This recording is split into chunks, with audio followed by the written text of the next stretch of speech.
Okay, so let's get started. Good morning, everybody. This is Bob Singh. I also go by Sukhjeet. I'm your host for Introduction to SQL course at the Enzo College here in winter 2017. What I plan to cover today agenda-wise is talk to you guys about the course. We are going to get into the first topic, introduction to database features, and I'm going to try and prepare you for the first assignment. So the class website, so there are a few logistics that I want to provide you with. The class website is apjava.sukhjeet.tv. If you have access to this link, you'll pretty much have access to all the things you need for the class content and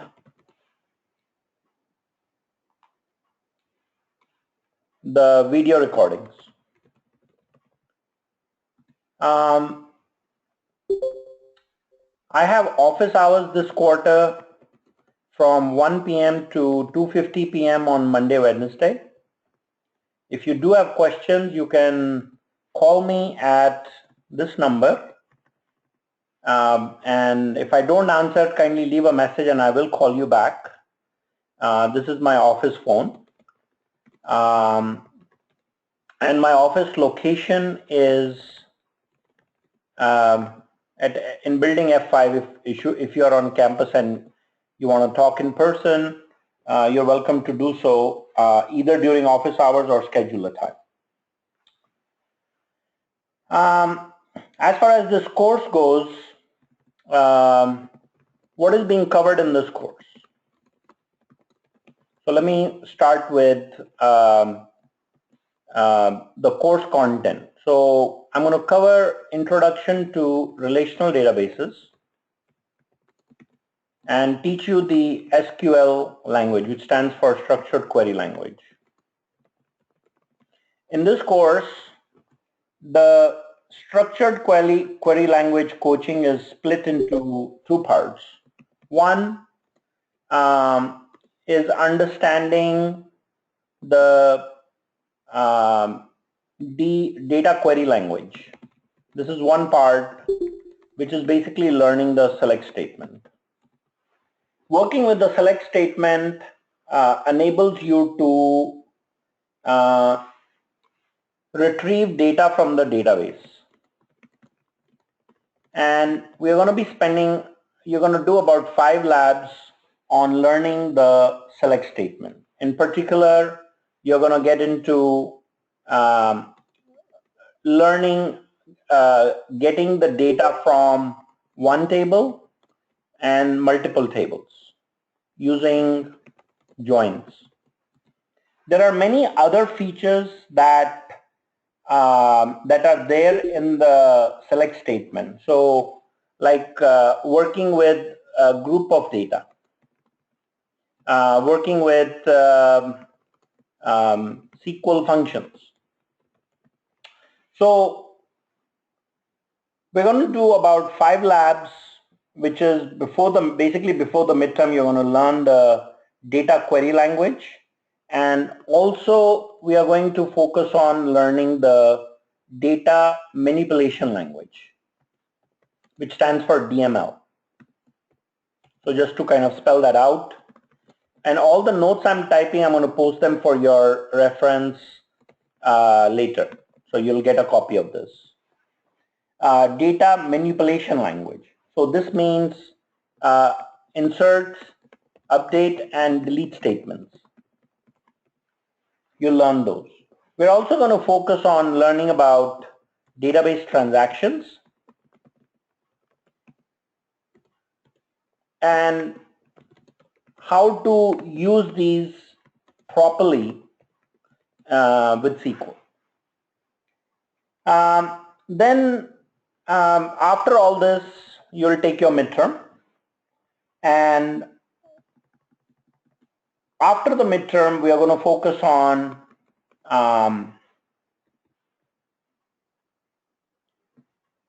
starting to learn the data definition language. So this is create and alter statements. The create and alter statement is used with creating tables, indexes, synonyms, constraints, and views. These are different types of database objects that you will be learning how to create and use. So in one lab assignment, in lab 6, you will create a database schema. You'll create a database schema and followed by using create and alter statements to implement. You will use create and alter statements to implement the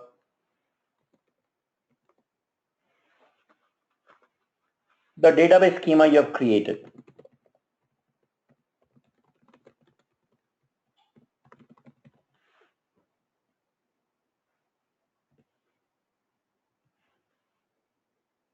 And after this, we are going to spend a little bit of time on learning database utilities, which is like doing database import export, using a utility on how to load data in the database. And we'll wrap up with learning the database security, on how to create, understanding the architecture of the database security, and learning data definition language for managing roles and users. So that's the entire structure of the course. Does anybody have any questions? Of course, please let me know. And if you just walked in, the request is to type any questions you may have in the chat room, and I'll gladly answer those for you. All of this information is provided in the syllabus as well. There's a textbook that you need to get, which is the link for that text is actually on the very top, right here, SQL Queries for Mere Models. And you can go and work with this text in the course. From a grading perspective, which is something that is important for all of you to know,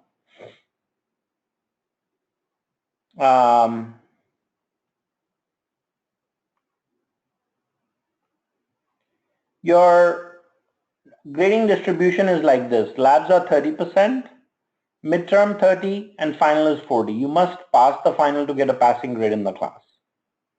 I've got a assignments page that gives you all the due dates. I've also got week for week what you can expect, what topics will be covered by week is provided here. You can, I've left the recordings for the last time the course was taught right here.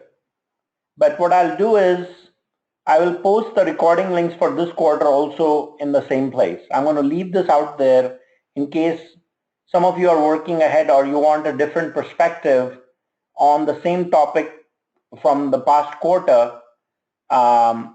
Definitely refer to the videos from the prior quarter. There are two accounts that you will need to work with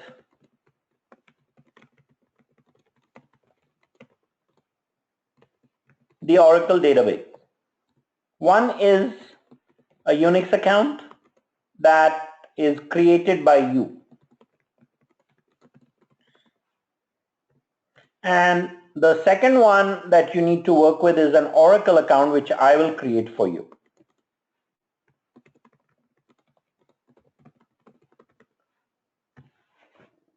So I am waiting for the class list to settle, and I'm assuming that most folks will make a decision on adding the class by Friday with all the ad codes that have been sent out. And what I plan to do by Friday end of midnight is email you all your Oracle account information. Now, the next question that will come up is how do I create a UNIX account? So for that, I have copious instructions on the website under accounts area. I also have some videos that you can watch, and I will basically say in a nutshell that if you need assistance in accessing the database and you need one-on-one assistance, I'm happy to provide that. You just have to ask for it. But which basically means that I'll sit online like this for 15-20 minutes and walk you through the process for accessing the database, because this is one critical thing you need to have at your disposal to do all the homework assignment, with the exception of homework 1. So no need to rush into this like today or tomorrow, but definitely take the time to create your account, which is very easy. In fact, to create your UNIX account, you simply go to cis.dianza.edu, and there is a link right here that you can see which says create your business CS computing lab account. Just click on this and put in your information and submit for account creation. And that will take care of the UNIX account creation. That's how easy that is. And then when you get the email for the Oracle account info, then you can follow the instructions in this video for logging in. And if those instructions or these things do not work for you, then you can send me a private email requesting help, and I will get online and walk you through with accessing the database. Everyone can still hear me and can see the desktop, yeah?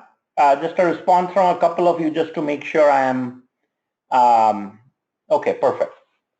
Does anybody have any questions so far? Because this is, you know, I can't see you guys obviously, but I just want to make sure that everyone is doing okay. Any questions about the course and topics that we are going to be covering in this course, or anything on the syllabus? Everybody's okay on that?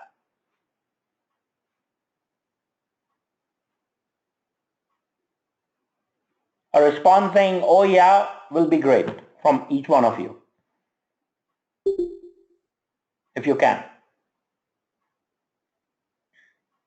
Okay, so we'll move along.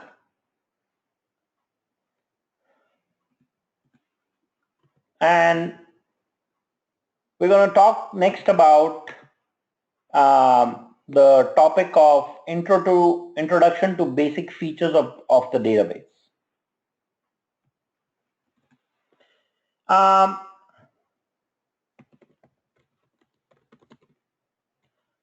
I think I should talk about how to succeed in this course. So, attending lectures. Now, this is an online course, so I don't expect you all to attend the live lecture, but I am going to be giving a live lecture, so having some audience is obviously going to help me, right? But you can decide as you see fit on uh, attendance. So when I say attend the lecture, that means either watch the recording or attend live lecture.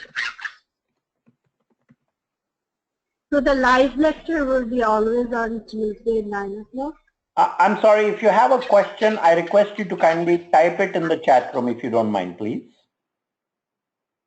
I would appreciate that. I requested that early on. If you have a question, if you can please type in the chat room, because my sound is muted, so I'm not able to hear everything you might be saying, and I want to provide you with a very clear answer.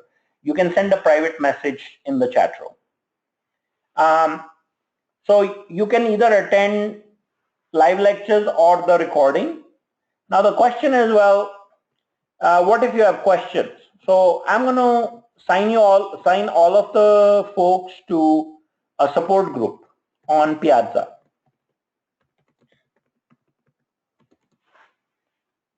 So this will be an invitation that will be sent out to all registered students.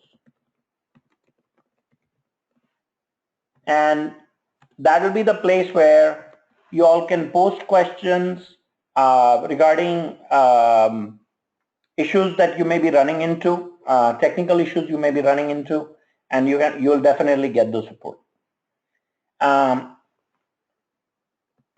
Finishing your assignments on time is going to be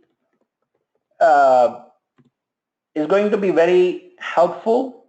The other thing is that is requested here is that ask for help earlier than later.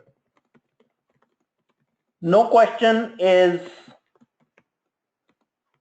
there are no questions that like you might say, well, if I ask this question, I kind of feel silly. Never a chance.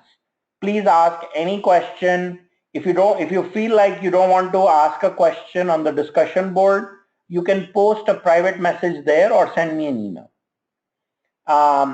The live lecture is 9 a.m. once a week for an hour and a half.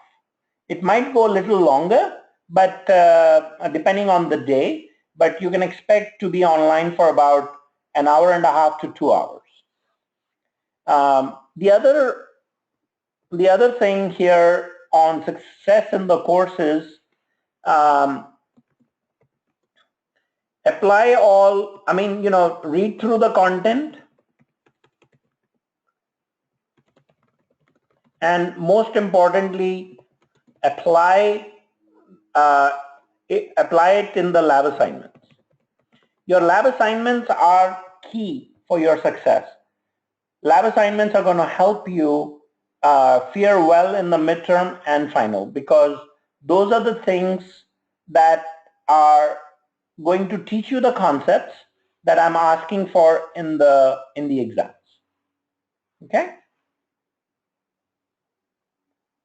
So the Windows account is something that you would use if you end up on campus using one of the computers in the lab. That's what the Windows account would be used for. And that login ID should be the same as your, the ID that you created when you go online. Okay? Any other questions, folks, you may have? Again, the request is to please type the questions in the chat room.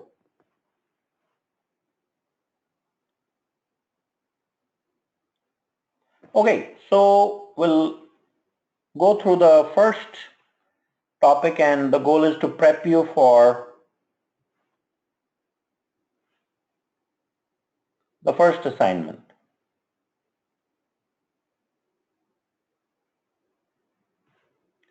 So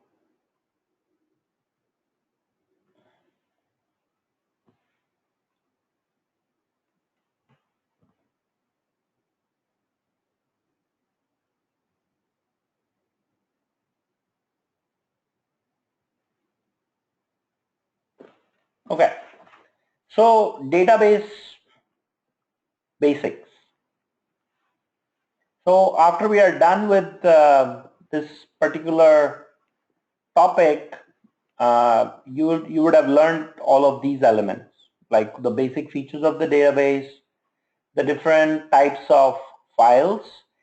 I mean, these slides are also your notes. So I would request browsing through these slides to understand some of the content that we're going to be covering. So a simple data storage system is when you can create new records, delete records, update or retrieve records. And there are different types of languages that can be used. So we can either use a third generation language like C to interact with the database, or we can use fourth generation languages like SQL or Java to interact with the database.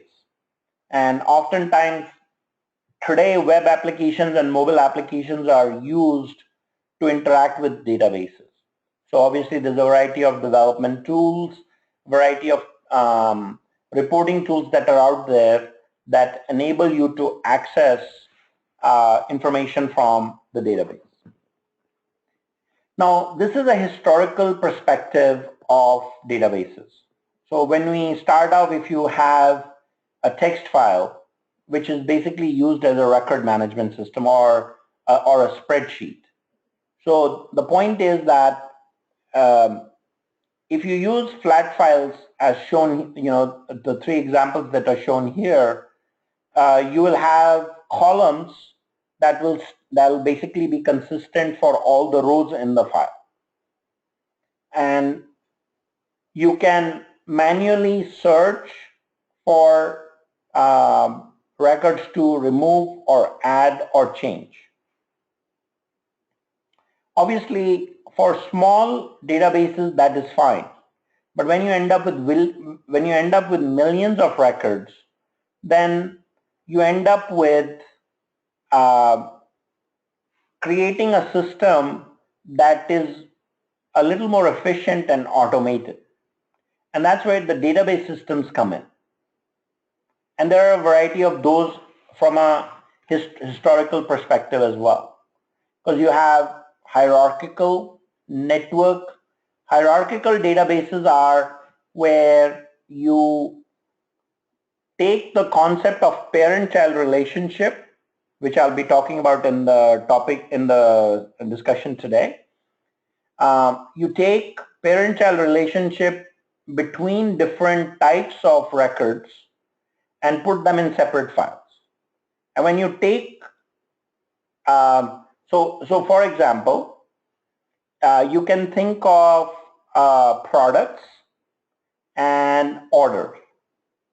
So we can create a relationship between products that are ordered and put those in two separate files and try and create a hierarchy between products and orders. And then when we put this kind of a relationship on a network-based storage system, that becomes a network database. Now, there are issues with working with such files. And so what we do is we try and what those issues are will be covered later in the discussion. And for that reason, because of the inefficiencies in such database systems, we end up using relational databases. Relational databases are where the database system can manage the relationship between the different parts of the database system. And then when we end up using object-oriented programming concepts for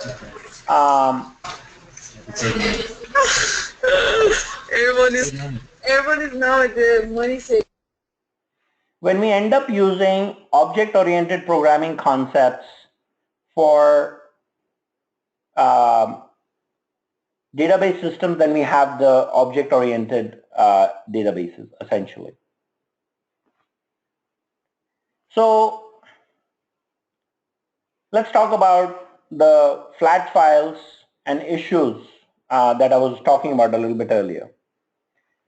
So let's say we have a customer order and product file. We are saving these in 3 different text files, and these are the columns that are used in maintaining the records in each file. So customer has name and address, and there's a customer ID, and then in the order file we have the customer that is ordering the product, the order number, what product and what quantity.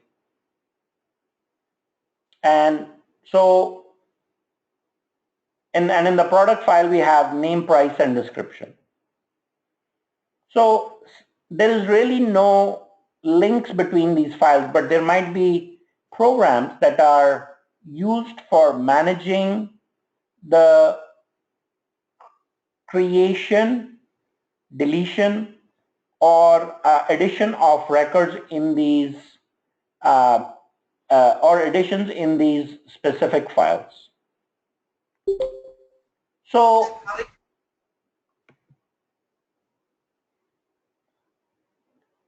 when we say remove a customer, because there is no linkage between the files, if we remove a customer, we can go in the order file and still add a record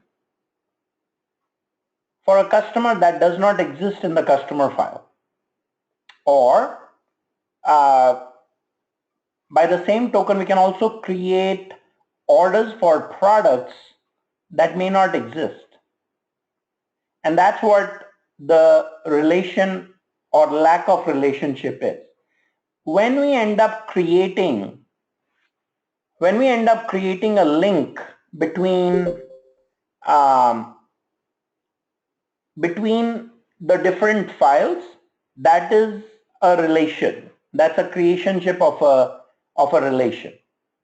So point being that when there is no linkage between these different files, we can get data inconsistency.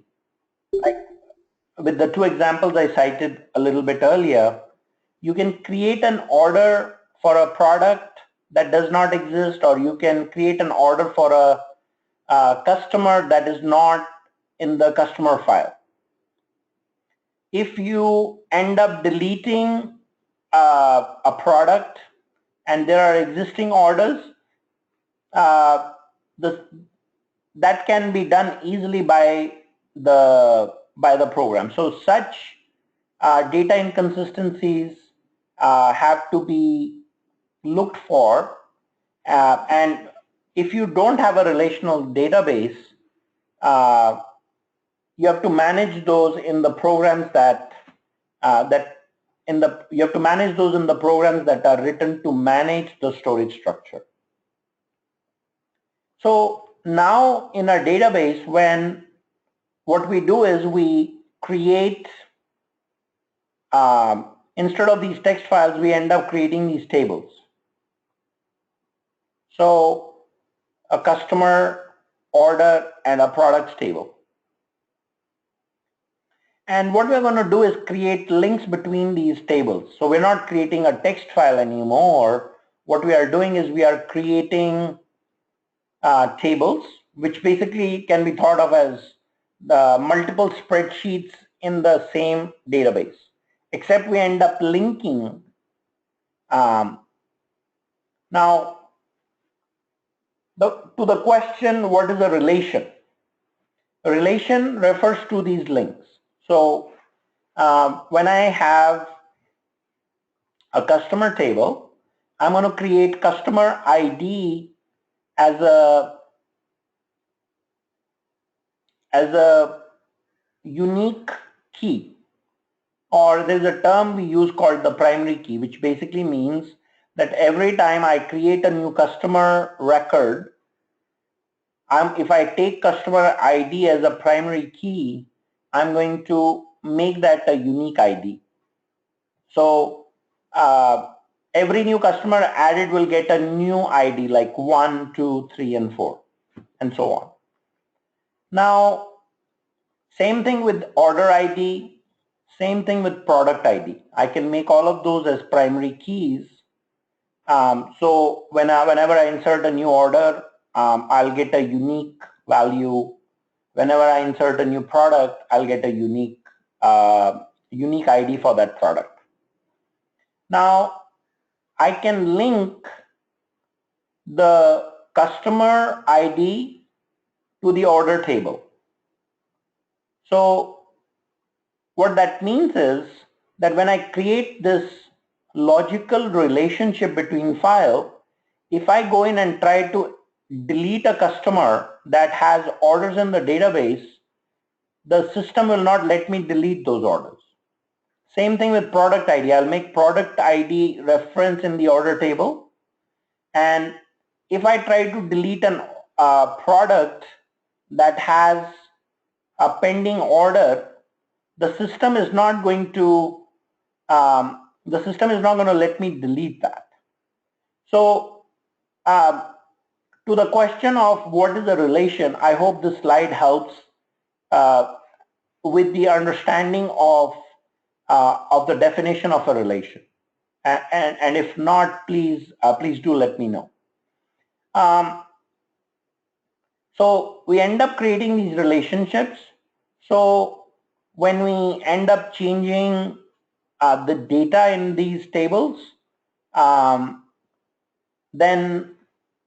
the database will disallow those changes. So we don't have to write additional programs like we were here for managing the change. To illustrate this a little bit better, let me just pull up an Excel sheet to demonstrate this very quickly. So just for simplicity, let's take employee and department. Can everyone see my this spreadsheet, right? So let's say employee has ID, name, and salary, and department. And department table has ID, name, and location. So I have a employee table. So let's go in and add a few departments. So we'll say department ID 10 is sales in location Chicago. 20 is engineering, also in Chicago. And let's add a few employees, like 3 of them.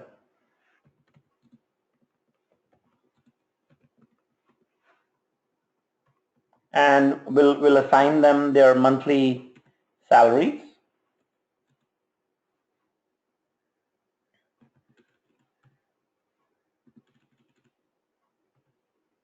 And we'll do a department assignment. So here you can easily see that let's say Bob is in engineering, Sally is in sales, and Harry is also in engineering. So when we talk about creating a relation and a link, what we are doing is linking this row with this value in another table. Am I making sense here, everyone? So I'm going to take department ID 10, and when I refer to 10 in the employee table, I basically am creating a link saying that Sally works in sales and the location of that is in Chicago. That's what a relation or a link does. Okay? That's why the relational database. So now here are a few things that will happen. Like if I try to delete department 10 from department table, this will generate a database error. It will say, first go get rid of the employees or data that is linked with department 10 in employees table, then come back and try to delete this. Okay? So now if I go and insert a record in employee table that has for say department number 30, I'll also get a database error. Why? So let me just try it. Let me just demonstrate, just show that in the sheet at least. So let's say we have Barry with salary of 16,000 or 26,000, I guess, going in department 30.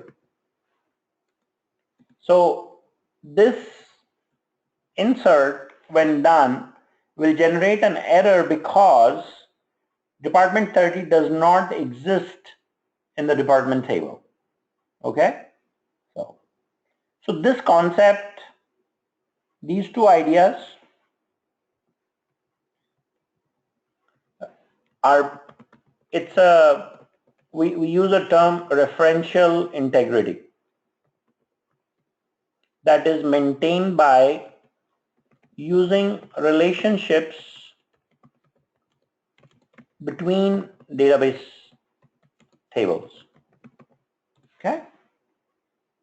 Can I get a response from each one of you?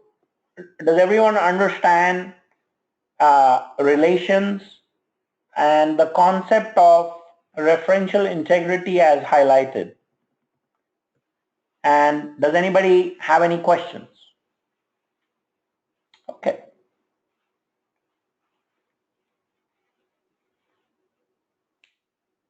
All right. So we'll move on. So that's what we are trying to do with relational databases. So we're going to learn some basic information about these statements, like how to get data from the database, how to insert, update, and delete. Now, I'm going to cover some basics quickly, but we're going to spend a fair amount of time on the select statement, so please don't feel that this is going a little fast or overbearing, because we're going to be able to go through this stepwise to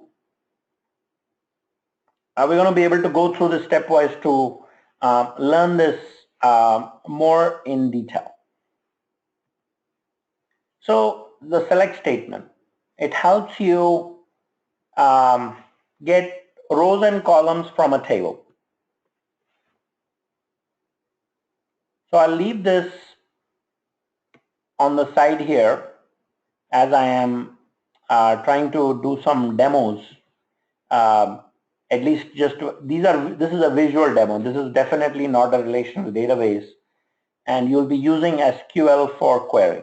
But a visual thing is that I can either bring out, using a select statement, I can bring out all the rows, or I can say, give me the ID and the salary. So just those two columns. I can also say, just give me data for ID 2 and ID 4.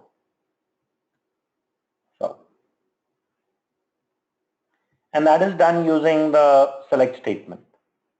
So we use the word distinct to get only the unique rows.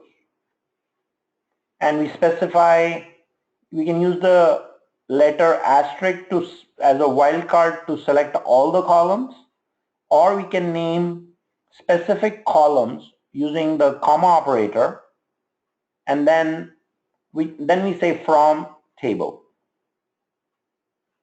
Now, obviously, how does that work? So, if I was working with my employee table, which is named EMP, so allow me to rename that. if I say select star from EMP, well, that's going to give me everything. Okay.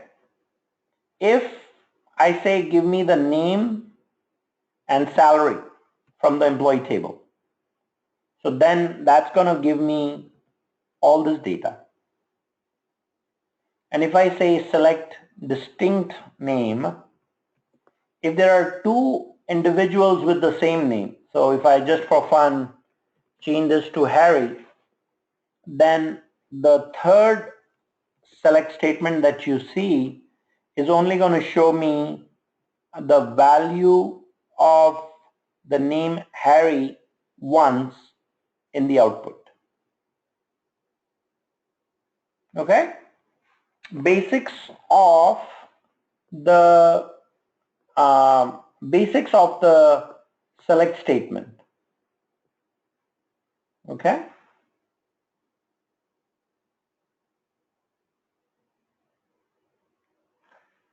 Any questions so far?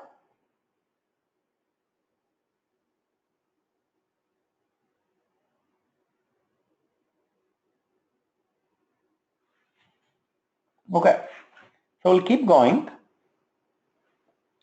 The next thing is an insert. See, Excel is easy, right? You just point and click and add the row. But with SQL, you have to use this statement, insert into table. So the table name is EMP. And then we put in the names of the columns. So anything that is in rectangular brackets when we are trying to describe the syntax, those are optional values. And then we use the term values and add a bunch of values. So table is the name of the table. Columns, specifying column names is optional. And values is the values you're trying to insert. So there are different ways of using the insert statement. If it turns out that I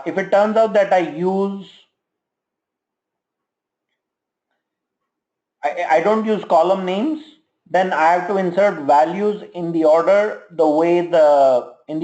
the column specified when the table was created. So what that means is that when I created the table, I specified ID, name, salary, and department number in that order, then I just specify the 4 values accordingly. And when I do the insert, I should make sure that whatever value I used for department ID actually exists in the database. So to show you some examples of this, here we are. We say insert into employee values, and we are specifying values in the order of the columns specified. So then we have the update statement. Like I said, this is a light introduction to the different types of statements. We're going to spend a fair amount of time going through these in detail. Update is used to modify rows in a table. So you can say update table and set column equal to value, and you can specify multiple pairs of column and value with a where condition.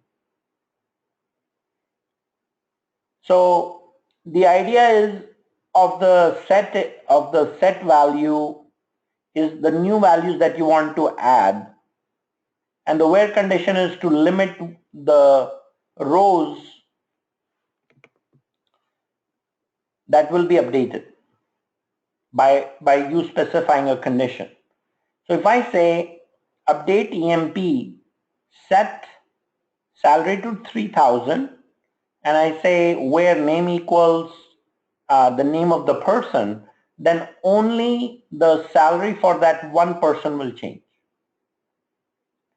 If I don't specify the where clause and I say update EMP set salary to 3000 semicolon, what happens is the salary for all employees will be set to 3000, which might not be a good idea.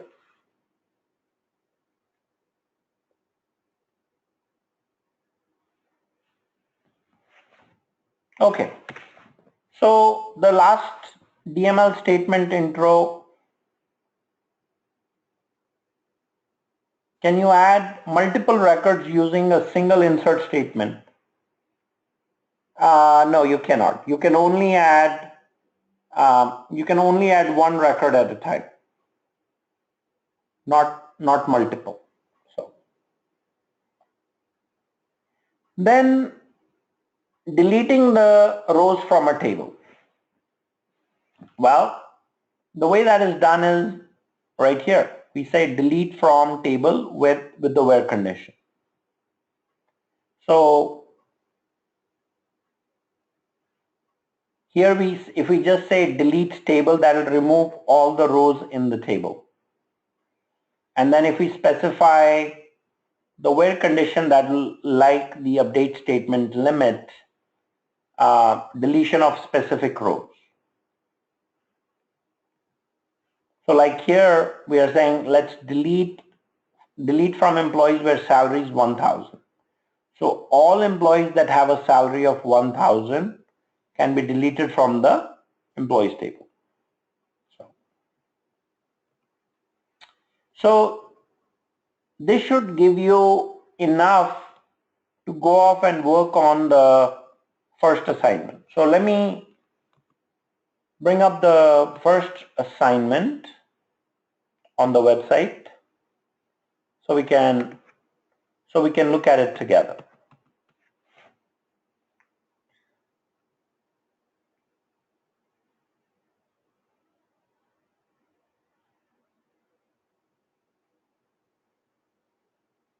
The first assignment is a little theoretical. It's asking these 4 questions. What is a primary key and a foreign key? With a detailed explanation, and then the implications of using these keys in different tables.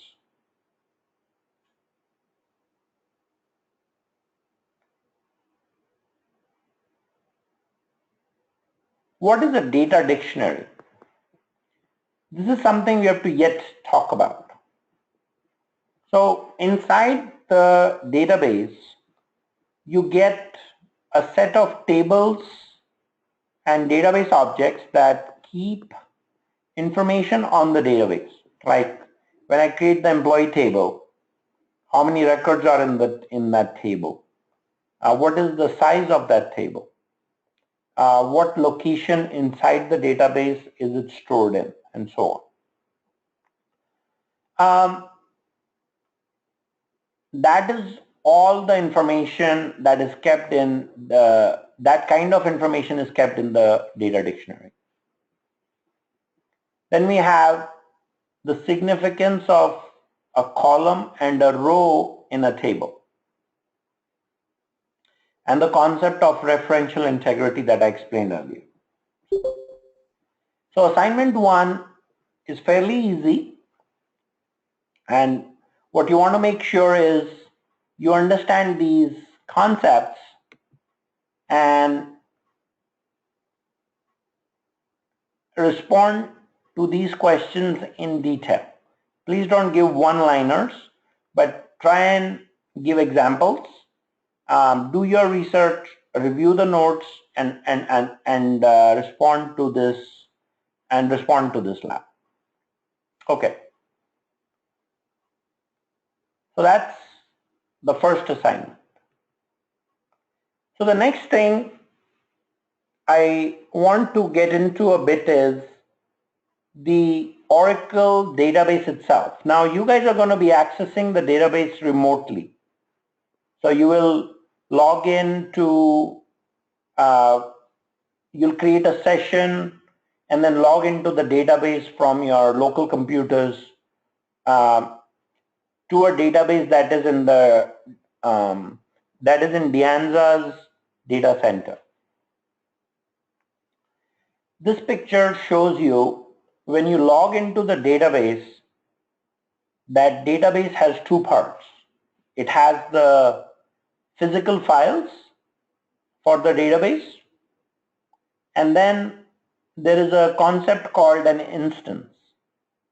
This is Oracle, and we are going to be working with Oracle database. So it's a Oracle database is a shared environment between multiple users. So when we talk about the database itself, database only refers to the physical files that contain tables and indexes and all the database objects that you put inside it. To access those data files, we use an instance which has process or a set of processes and memory. Memory in Oracle is called the System Global Area, SGA. There's also one part of the memory that is used by the processes. It's called the PGA, the Program Global Area. And the interaction of an instance with the database, understanding that will be covered in more depth once you start working with the database.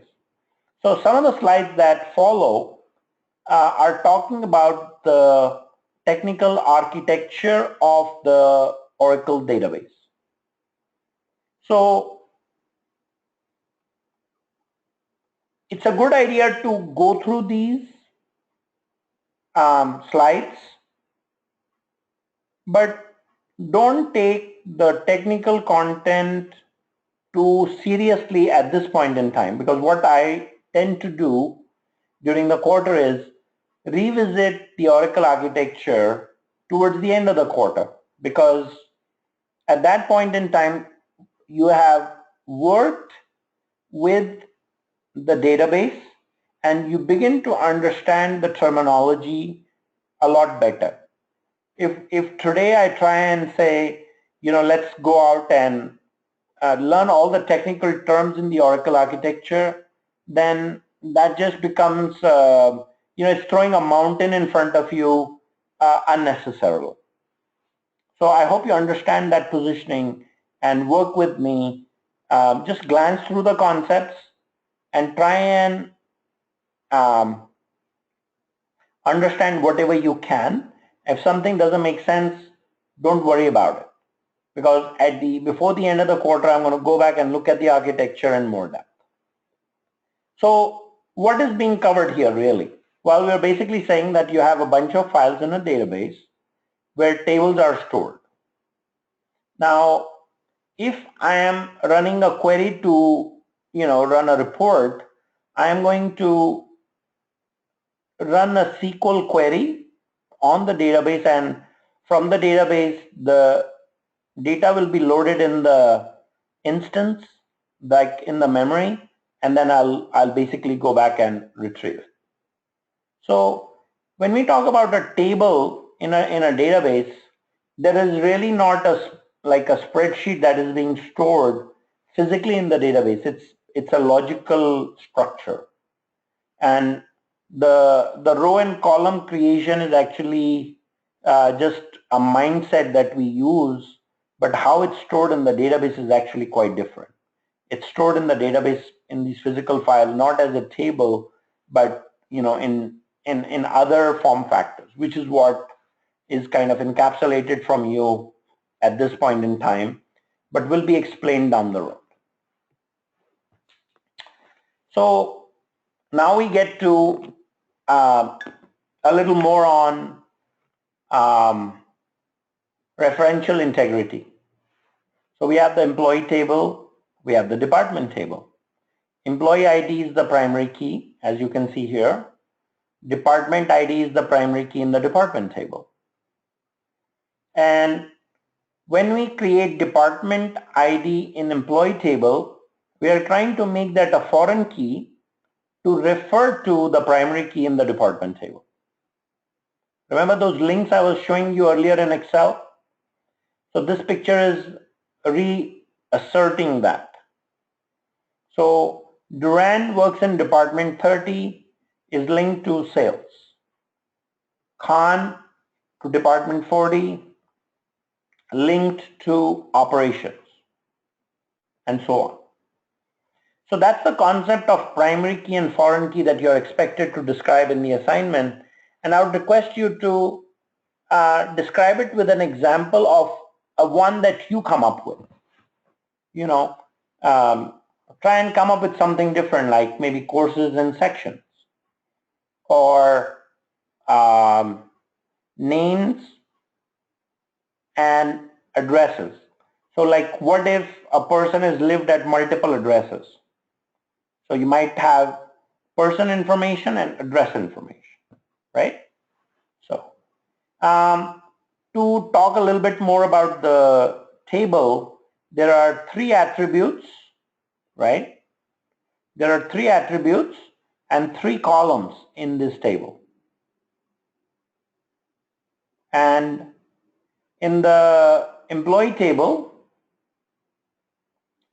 well, we have a dot, dot, dot in between, but when you in fact create the employee table, it's 8,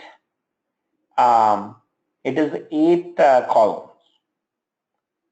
And because we have 4 departments, we have 4 rows. We often create indexes. You know, an index is a concept which is very similar to the index created in the back of your book. So we just went through the employee table details, and there is one column added here, which is the row ID. Row ID is the internal column that the database assigns to keep track of each row, and it uses that to build indexes. So if we say, I want to build an index on the employee ID, so we'll take these 2 columns and create another table. Why do we create an index? So we can look up information quickly, right? Just like in the back of the book, we look up a concept and we say, I want to learn about select statement. Select statement might be on page 357, and then you go look up page 357 and you find the information quickly. The same thing we are doing in the database with indexes. We take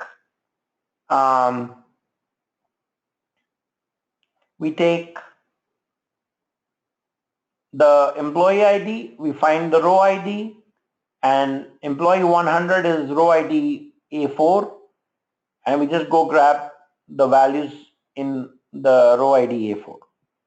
Okay. So we have tables and we have indexes.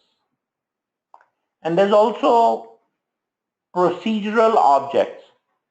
So inside a relational database, we can have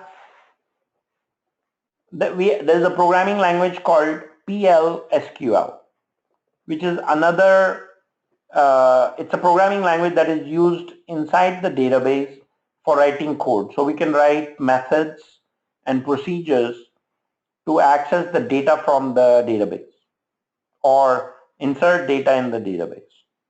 So this is just to show that in addition to working with SQL, you can also, in addition to working with SQL, you can also work with a programming language to create procedural objects to work on the database. Kind of a handy concept, right? Now, how does the communication with the database work? Well, this is how we write SQL. So once I give you your database login ID, you'll write a statement like this and you'll hit enter and then you'll get a result like this. So what happens is once you're logged in successfully, a message goes to the database to run the query and it returns a nicely formatted report with the result after the database executes the statement.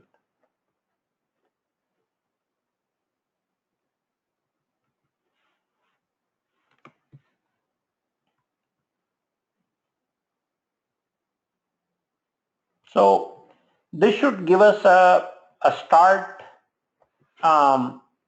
to working on assignment 1, folks. I want to point out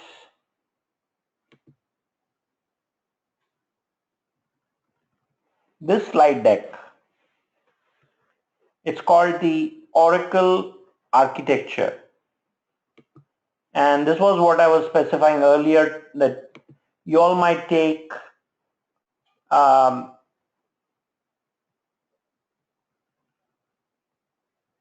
glance at this as a starting point, because I'm going to come back to this in more detail. So this gets, when we start looking at Oracle architecture, we start talking about how the storage system is organized, how the memory is organized, and how all the processes are used together to work with the database. Let me bring up one picture that kind of brings all of that together, in my opinion. This picture right here.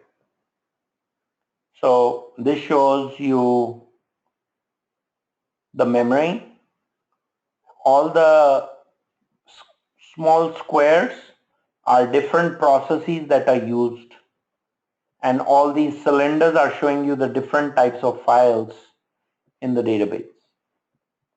So please glance through this so you all can get an idea of the terminology, right? And what will happen is we'll go through the course starting with learning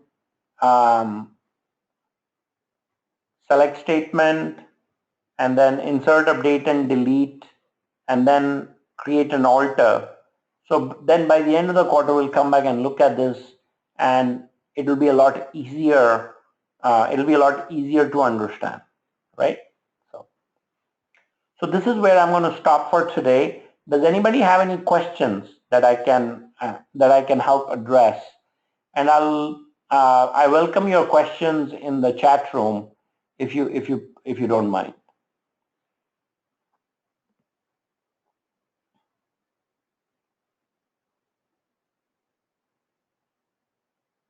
All right, guys, then this is all for today. I will see you all next week. I will be emailing you your Oracle IDs with instructions on how to access.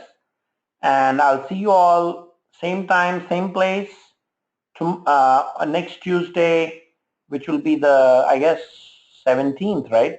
Yep, 17th from 9 to 10:30. And sometimes we might go a little over depending on the topic we are talking about. Okay? Have a great Tuesday, everyone. We'll see you next time.